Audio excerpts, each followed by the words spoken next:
Qué gusto que nos estén acompañando nuevamente en el estudio de la palabra del Señor. Esta hora vamos a reflexionar sobre el capítulo 9 del libro de Juan. Libro de Juan, capítulo 9. El título de la reflexión de esta hora es Ve al Siloé. Ve al Siloé. Y la escritura nos dice a nosotros lo siguiente. Observemos lo que dice la palabra del Señor. Al pasar Jesús vio un hombre ciego de nacimiento y le preguntaron sus discípulos diciendo: Rabí, ¿quién pecó?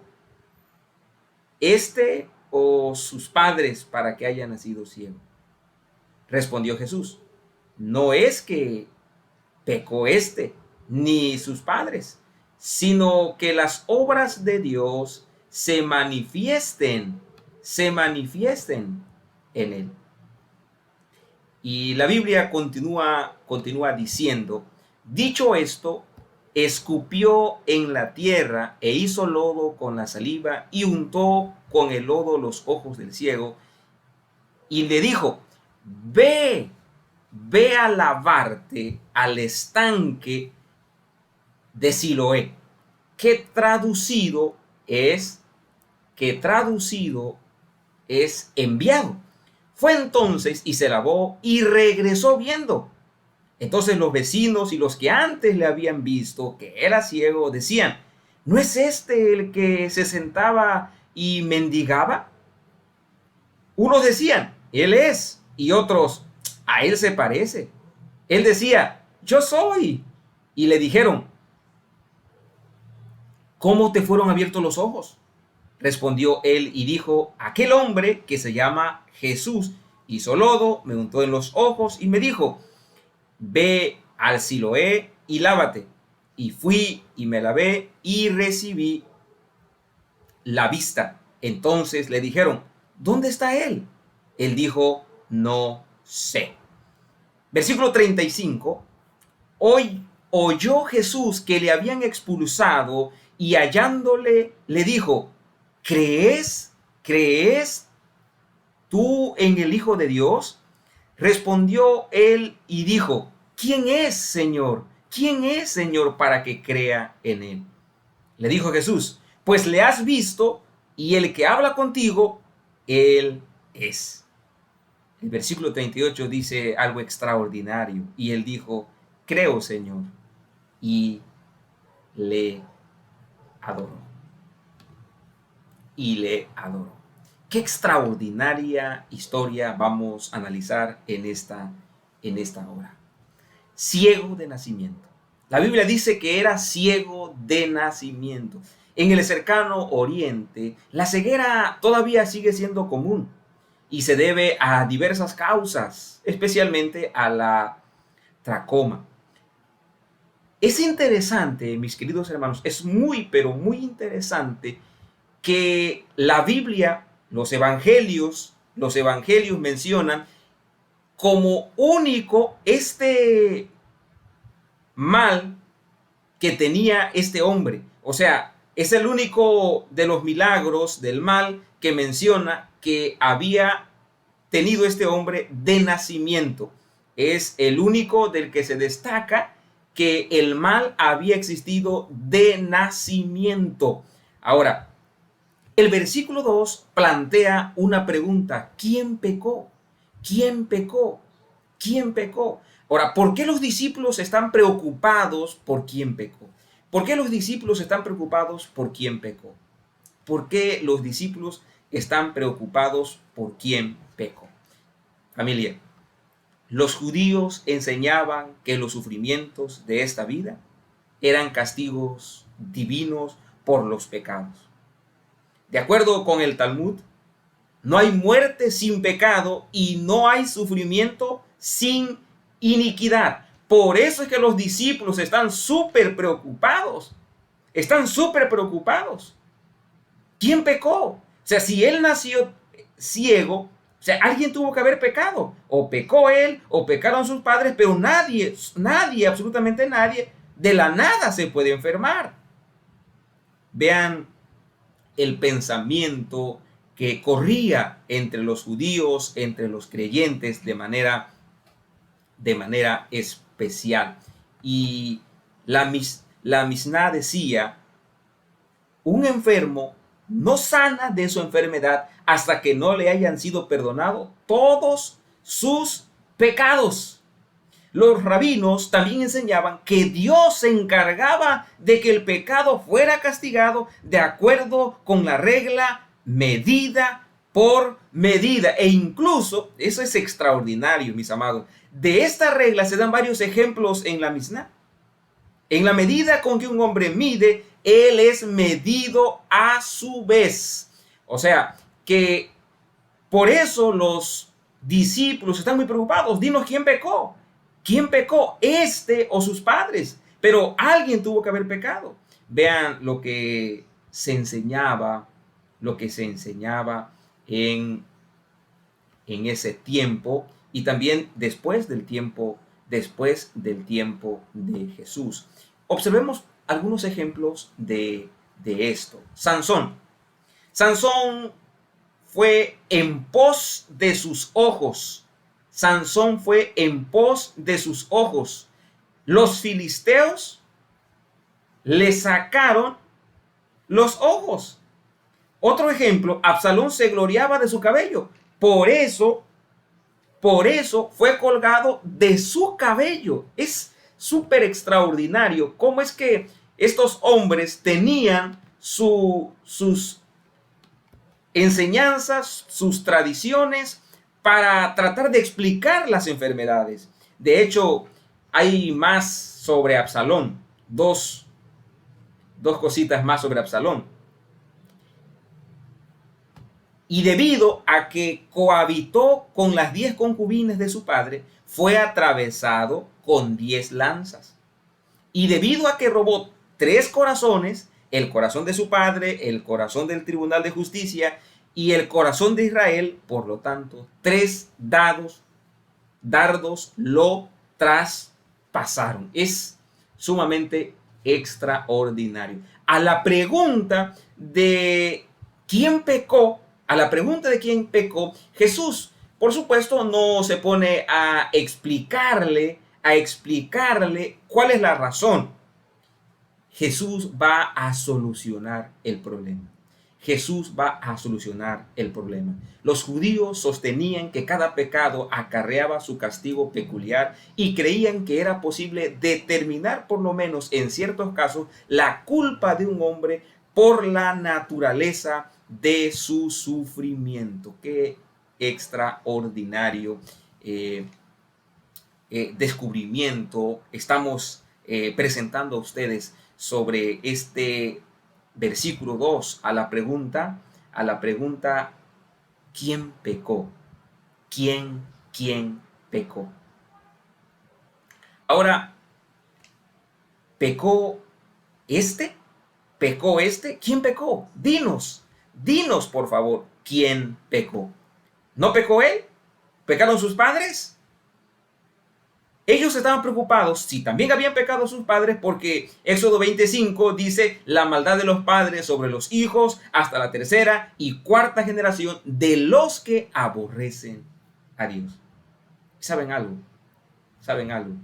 Frecuentemente los hijos sufren las consecuencias de las iniquidades de sus padres, pero no son castigados por las culpas de sus padres. Algo es cierto. Yo tengo una hija, probablemente usted que me escuche tiene hijos, hijas, y Dios no castiga a nuestros hijos por nuestros pecados, pero nuestros hijos sufren las consecuencias de nuestros errores. ¿Sí? Nuestros hijos sufren las consecuencias de nuestros errores. Ahora, familia, ¿cómo es que habían llegado a semejante conclusión los rabinos, los que enseñaban del amor de Cristo Jesús, los que enseñaban del amor de Dios? ¿De dónde habían sacado semejantes conjeturas?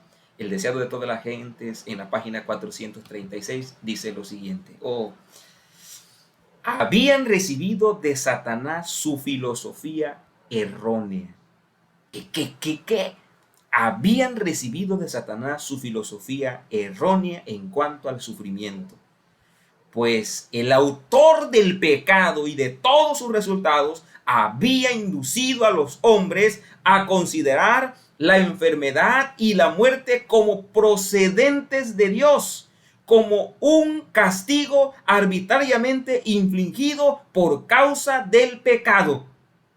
O sea, si tú pecas, Dios te castiga. Ojo por ojo, diente por diente. Según la medida de tu pecado, te va a llegar la enfermedad, te va a llevar la desgracia. Según tus pecados, te va a llegar la desgracia. Qué interesante, familia. Satanás, el autor del pecado y de todos sus resultados, había inducido a los hombres a considerar la enfermedad y la muerte como procedentes de parte de Dios. Ojo por ojo, diente por diente. Sin embargo, familia, no habían captado la lección. No habían captado la lección del libro de Job, que muestra que el sufrimiento es infligido por Satanás. ¿Infligido por quién? Por Satanás. Pero que Dios predomina sobre él con fines de misericordia. No se habían dado cuenta, aunque ellos estudiaban demasiado la Biblia, ellos la estudiaban mucho, demasiado. Pero Satanás a veces nos vuelve ciegos, familia. Nos vuelve ciegos. No se habían dado cuenta que el sufrimiento es infligido por Satanás, porque Satanás odia a tu familia, porque Satanás odia a tus hijos, porque Satanás odia tu hogar, odia tu matrimonio, me odia a mí, te odia a ti. Satanás odia todo lo que puede traer felicidad al ser humano.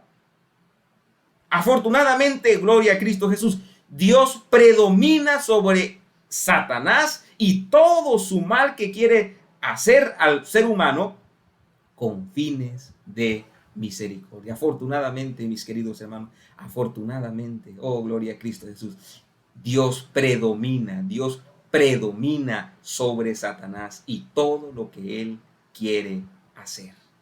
Bendito sea el nombre de nuestro buen Dios. Repito, Jesús no se pone a explicarles. Jesús no se pone a explicarles por qué él nació así. Algo es cierto, mis amados. Algo es muy, pero muy cierto.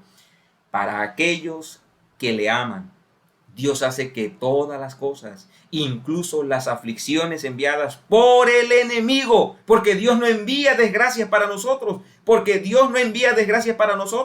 enviadas por Satanás, por el enemigo, todas esas aflicciones, Dios hace que todas esas cosas nos ayuden a bien. En la providencia de Dios, los castigos del enemigo son encausados para nuestro bien. Oh familia, en esta hora podemos dar gloria a Dios. Podemos dar gracias a Dios. Sí, ¿por qué podemos dar gracias a Dios? Familia, porque a usted le importa a Jesús, porque a usted le interesa a Dios, porque para Dios usted es bien, pero bien importante. Usted es valioso, es lo mejor que Dios tiene en esta tierra. El versículo 6 dice que Jesús escupió en la tierra. ¿Saben que los antiguos creían que la saliva contenía virtudes curativas? Sí. Creían que tenían virtudes curativas. Eso me parece muy, pero muy interesante, demasiado interesante, diría yo. Sí. Ahora, aunque ellos creían que la saliva contenía virtudes curativas, sin embargo, es difícil que Jesús haya usado la saliva por su supuesta propiedad curativa. Y está allí en negrita, azul, ¿verdad? Fuerte. Es posible que lo haya hecho para simplemente robustecer la fe del hombre. Gloria a Cristo Jesús. Jesús va a hacer un milagro en favor de este hombre. Jesús va a realizar un milagro extraordinario en la vida de este hombre. Escupe sobre la tierra, hace lodo y pone sobre sus ojos. Pero no lo hace por lo que se creía en el tiempo de Jesús. No lo hace por eso. Lo está haciendo porque quiere robustecer los milagros. Más bien quiere robustecer la fe, la fe. Es que cuando usted cree en Dios, cuando yo creo en Dios, cuando yo tengo fe en Dios, cuando yo confío en Dios, los milagros están a nada de suceder. Cuando usted confía en la palabra de Dios, porque el versículo 7 dice, ve al estanque de Siloé, le da una orden, ve al estanque de Siloé, ve y lávate, ve y lávate. Oh, mis queridos hermanos, el estanque de Siloé está en la parte meridional de Jerusalén.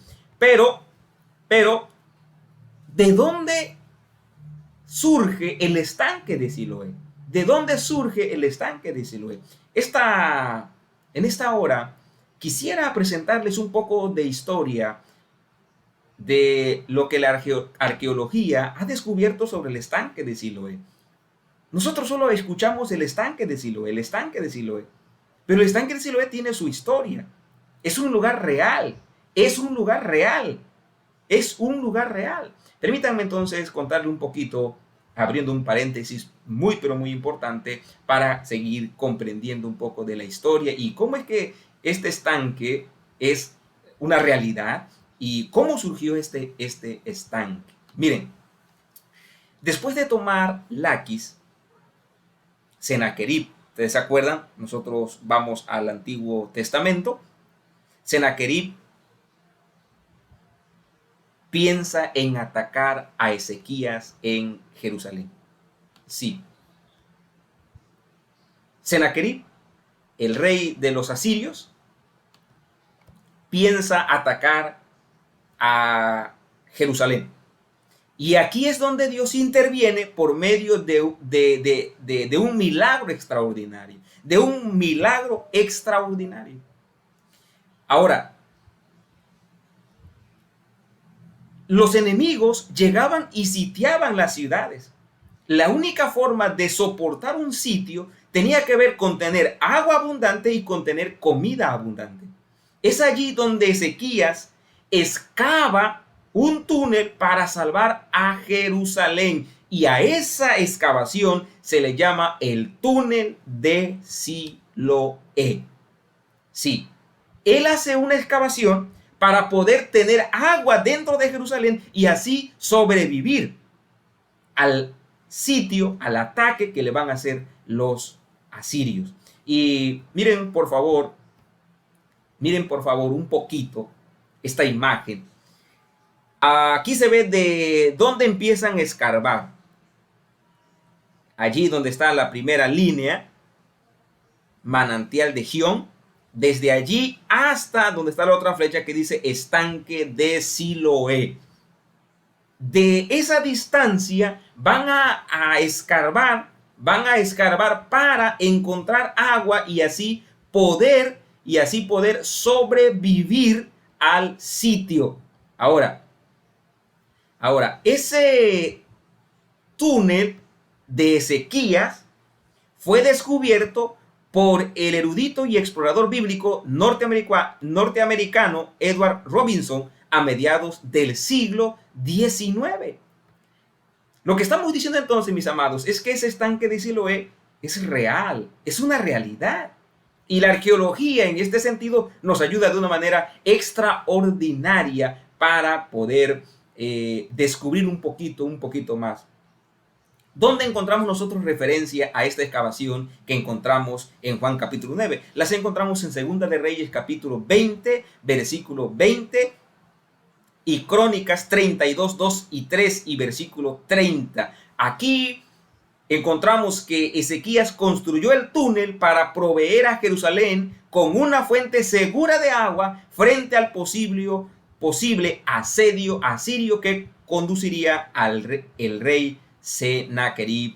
Y bendito sea Dios que él tuvo esta buena idea de procurar tener agua para salvaguardar a Jerusalén. Pero hay unos datos extraordinarios dentro de este paréntesis. Miren lo siguiente. Ese túnel de Ezequías ese túnel de Ezequías, tiene 532 metros de largo. ¿Cuánto? 532 metros de largo. Si se hubiera hecho de manera recta, en línea recta, la distancia sería 320, si se pudiera recorrer en línea recta. La altura, la caída, es de 0.04% de agua, y la altura máxima que el túnel alcanza es de 3.4 metros en su punto más alto. Allí observamos nosotros en la imagen un hombre que va aquí caminando sobre el túnel que excavó Ezequías para salvarse. ¿Cuántos metros tenía? 533 metros. 533 metros. ¡Qué extraordinario! Los descubrimientos de la arqueología nos dicen, la Biblia es una realidad. Lo que dice la Biblia es una verdad. Ahora, ustedes tienen que saber algo. ¿Saben cómo fue que ocurrió, cómo se hizo esta excavación del túnel? Les presentaba la imagen, hace un momento, les mostraba la imagen. Bueno, miren, Ezequías, para hacer esa excavación, envió a hombres allí donde estaba el manantial de Gihón. Desde allí envió hombres y dijo, ustedes desde aquí donde está el manantial de Gihón van a empezar a escarbar hasta aquí, el otro lugar que dice estanque de Siloé. Ustedes van a empezar a escarbar desde Gihón, y otro grupo va a empezar a escarbar desde el estanque de Siloé, o desde Siloé. Así, o sea, ellos iban a encontrar, aquí están los de Gihón, aquí están los de Gihón, los hombres de Gihón escarbando, y Ezequías dice, se van a encontrar, se tienen que encontrar. Y saben, eso fue complicado realmente. Incluso podríamos bien preguntarnos, oigan, ¿y no se equivocaron? ¿Cómo le hicieron? ¿Cómo le hicieron? Pues ustedes tienen que saber, claro, hay varios túneles falsos. Hay varios túneles falsos. Eso significa que tuvieron problemas para conectarse. Tuvieron problemas para conectarse. Muchos problemas para conectarse. Miren, aquí les presento unas fotos de un túnel falso. O sea, que ellos batallaron para poder encontrarse y obtener el agua que tanto necesitaban. Y bueno, miren, aquí tenemos el agua del túnel, desemboca en este estanque que está ubicado al sur de la salida del túnel. En tiempos del Nuevo Testamento fue conocido como el estanque de Siloé. Es aquí donde Jesús envió en este estanque de Siloé es donde Jesús envió al hombre a lavarse el rostro o los ojos. Es aquí, en este estanque, que Jesús mandó a lavarse los ojos. Ahora, ¿cómo sabemos nosotros que ese es el mismo estanque de Siloé del tiempo de Ezequías? ¿Cómo nosotros sabemos eso? Y que este estanque de Siloé pues es actual, es de ahora también. ¿Cómo lo sabemos? Bueno, porque allí en 1880 se encontró una inscripción por unos niños que andaban nadando en el estanque de Siloé, y estaba ubicada a unos 10 metros del estanque. La inscripción fue extraída de la roca, una roca quebrada en pedazos, y se vendió en el mercado de antigüedades. Ahora, esas autoridades otomanas adquirieron las piezas y las enviaron a Estambul, y allí un arqueólogo adventista, él ya descansa, pero su nombre era Siegfried Horn, descubrió, este arqueólogo adventista descubrió la inscripción en este subsuelo, y ahora fue puesta en un lugar prominente del Museo Arqueológico. Aunque nosotros no sabemos mucho de letras del Antiguo Testamento, bueno, allí tenemos la inscripción que se encontró allí en esas, solo vemos como líneas, allí encontramos la inscripción que nos menciona que ese es el estanque, de Siloé. Esa fue la excavación que hizo el rey Ezequías. Entonces, dejando el paréntesis y diciéndoles a ustedes que ese estanque Siloé, ese estanque de Siloé, tiene una historia de salvación, tiene una historia con un buen fin, con un buen fin, objetivo. Allí Jesús decide enviar a este hombre. Pero quiero decirles lo siguiente, familia. Permítanme decirles lo siguiente, que Jesús le da la orden de lavarse en el estanque no se debía a que hubiera algún poder curativo en el agua misma, sino sin duda a que Jesús, otra vez, repetimos la frase de hace un momento, Jesús deseaba probar la fe del hombre. Gloria a Cristo Jesús.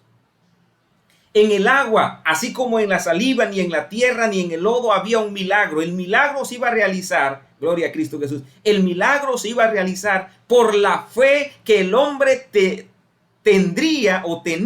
ejerciera en la palabra de Jesús. Los milagros, mi familia querida, mis amados hermanos, se logran por la fe, por la confianza que usted tiene en aquel que le ha dicho, ve y lávate en el estanque de Siloé.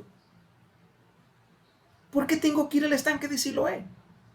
¿Por qué tengo que ir a lavarme con esa agua? ¿Por qué? ¿Tampoco no le puedo aquí pedir a algún vecino agua que me dé para que yo me lave mi rostro? No puedo encontrar aquí algo más. ¿Por qué tengo que ir para allá? Pero allí va el hombre, va con sus ojos llenos de lodo, pero allí va.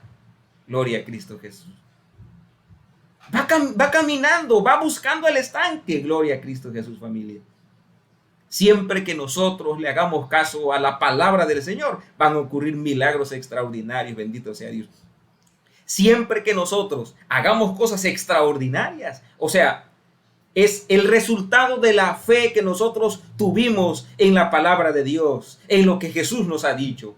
Y allí va el hombre, sí, al principio cuando va llegando, se va cayendo, va buscando el lugar.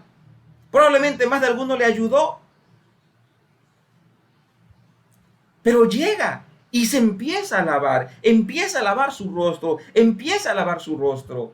Oh, gloria a Cristo Jesús, mis queridos hermanos. Y entonces, cuando se empieza a lavar su rostro, empieza a echarse agua sobre sus ojos, algo extraordinario ocurre. Y lo que ocurre es que el hombre, ahora que era ciego, ahora resulta, bendito sea Dios, ahora puede ver.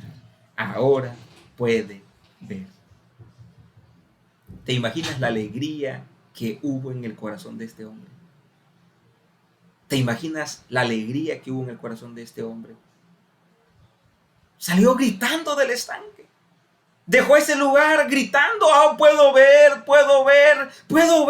el resultado de la fe en la palabra de Dios. Puedo ver, es que un hombre me dijo que yo viniera aquí a lavarme. Su nombre es Jesús, solamente sé que su nombre es Jesús. No sé quién sea, no lo conozco, pero él me dijo que yo venía a lavarme y entonces aquí estoy. Y la gente empieza a decir, hey, ese es el ciego. El versículo 8 dice, hey, este es el hombre que se sentaba y mendigaba. Él es el ciego. Y otros decían en el versículo 9, a él se parece. Tiene la misma apariencia. Se parecen. Claro que se parecían. Era el mismo, pero se parecía porque ahora sus ojos abiertos le iluminaban todo el rostro. Gloria a Cristo Jesús. Sus ojos abiertos iluminaban todo su rostro. Cuando usted y yo vamos a Cristo Jesús, vamos con nuestra ceguera. Cuando usted y yo vamos a Cristo Jesús, vamos con nuestra suciedad. Oh, mis amados hermanos, Él quiere quitarnos la ceguera espiritual que nosotros tenemos. Él quiere quitarnos, arrancarnos la ceguera espiritual que nosotros tenemos.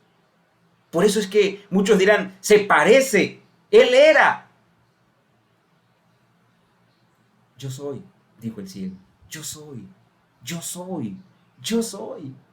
No me conocen porque ahora estoy feliz. No me conocen porque antes vivía en la desgracia, en la miseria. Porque la gente me había dicho que yo iba a morir ciego. Noten, la gente me había dicho que yo iba a morir ciego, que yo no tenía perdón de Dios, que yo ya no tenía remedio. Pero hoy de algo me he dado cuenta. Que Dios es un Dios lleno de misericordia y de bondad. Hoy me he dado cuenta por fin que Dios no es un Dios que se cobra una a una, según sea mi comportamiento. No. La gente me había dicho que yo iba a morir así, porque había pecado, porque algo había hecho, porque mis padres quizás algo habían hecho, pero bendito sea Dios, que no se cumplió eso. ¿Saben qué? Ahora puedo ver. Yo soy. Sí, mírenme bien, yo soy el hombre. Gloria a Cristo. Cuando nosotros vamos a Jesús ciegos, vamos sin esperanza de vida. Cuando nosotros nos acercamos a Dios, vamos como somos, ciegos. Habíamos lastimado a la familia, habíamos lastimado a la esposa, a los hijos. Pero de pronto Jesús quita la ceguera de nuestro rostro. Bendito sea Dios. Y mis amados hermanos, por fin podemos ser felices y podemos decirles a otros que Cristo Jesús está con nosotros. Está con nosotros. Qué extraordinario, mis amados hermanos. Qué lindo, qué maravilla. Unos decían, a Él se parece. Y Él decía, yo soy. Yo soy. La gente le pregunta, ¿cómo ha ocurrido? Versículo 10. ¿Cómo ha ocurrido esto? Miren, yo solo sé que un hombre que se llama Jesús escupió en la tierra, hizo lodo, lo untó sobre mis ojos y me dijo, ve y lávate en el estanque de Siloé. Fui y me lavé en el estanque de Siloé y ahora puedo ver.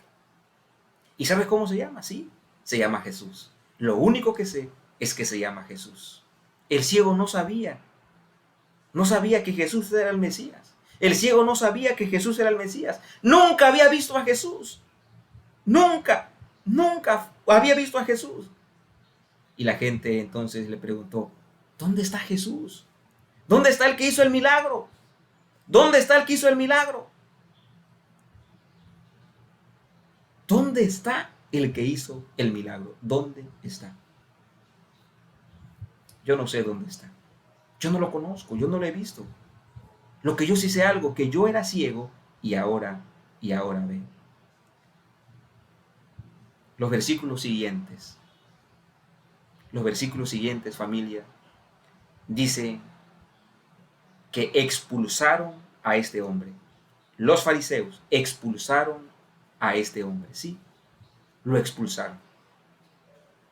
Lo expulsaron porque este ciego, ex ciego, había testificado en favor de Jesús.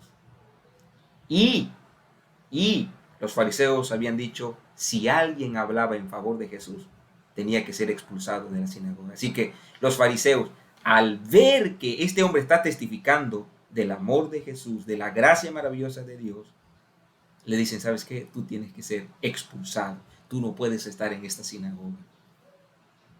Qué tristeza.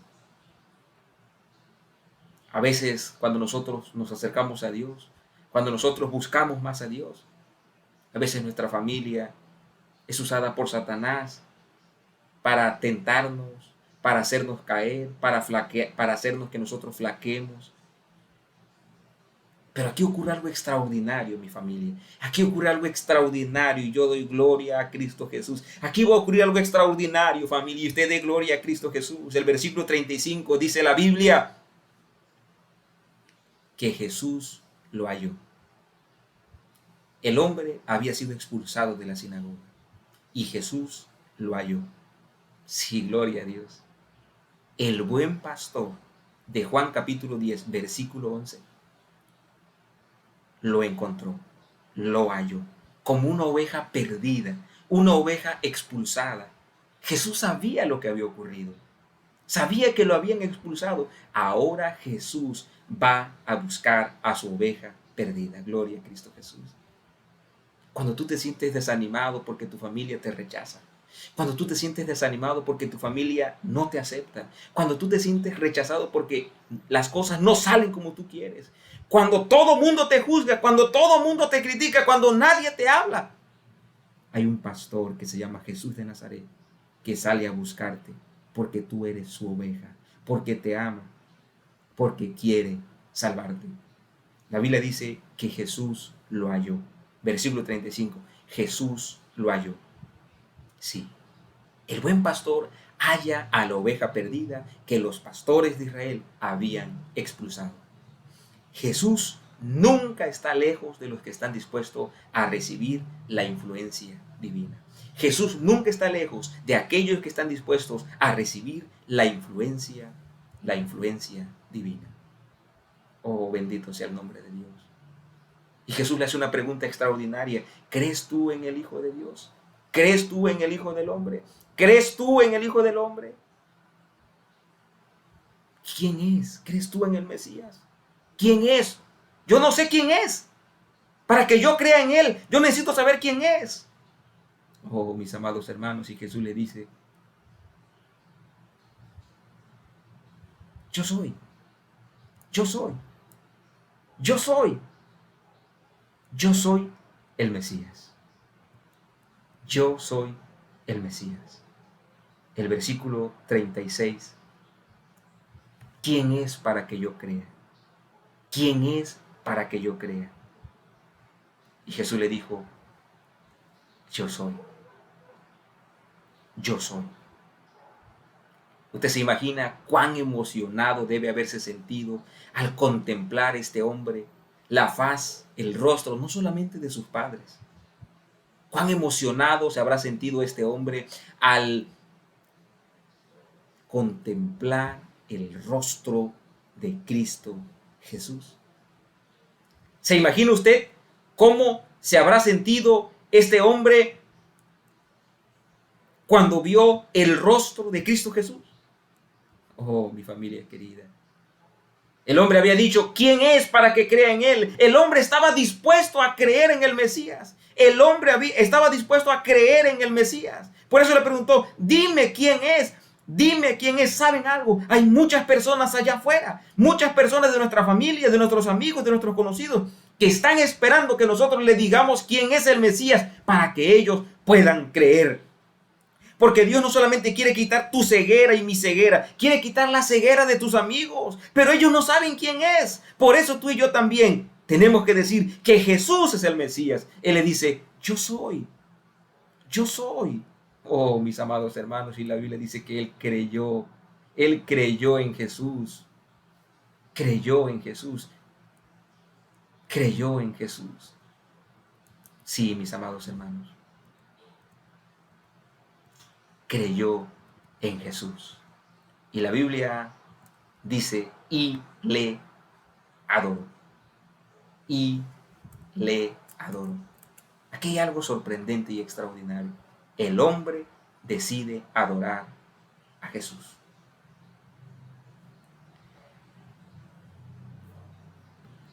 Como una secuela dramática del relato, el hombre cuya vista física fue restaurada vio a Jesús, la verdadera luz del mundo. No solo se regocijó en la luz del cuerpo, sino que también vio con los ojos del alma. Sí, el hombre no solamente vio la luz física, no solamente vio el sol, sus ojos no solamente tuvieron claridad, el hombre pudo ver por primera vez la verdadera luz del mundo. Y esa luz del mundo era Jesús de Nazaret. Era Jesús de Nazaret. ¡Qué maravilla! Maravillosa gracia de Cristo Jesús. Maravillosa gracia de Cristo Jesús. Por eso, mis amados hermanos, hoy te digo, que tenemos que hacerle caso a la palabra de Dios. Cuando Dios nos dice, ve al Siloé, es porque van a ocurrir milagros extraordinarios. Van a ocurrir milagros extraordinarios. Sí, van a ocurrir milagros extraordinarios. Que Dios nos ayude para seguir confiando y aferrándonos a la palabra de Dios. Que Dios nos ayude para seguir aferrándonos a la palabra de Dios. Tienes que seguir creyendo en la palabra de Dios. Tienes que seguir creyendo en lo que allí está escrito. Que mi Dios te bendiga, que mi Dios te bendiga y que Él nos pueda abrir, que Él nos pueda dar la verdadera visión que necesitamos. Hasta pronto.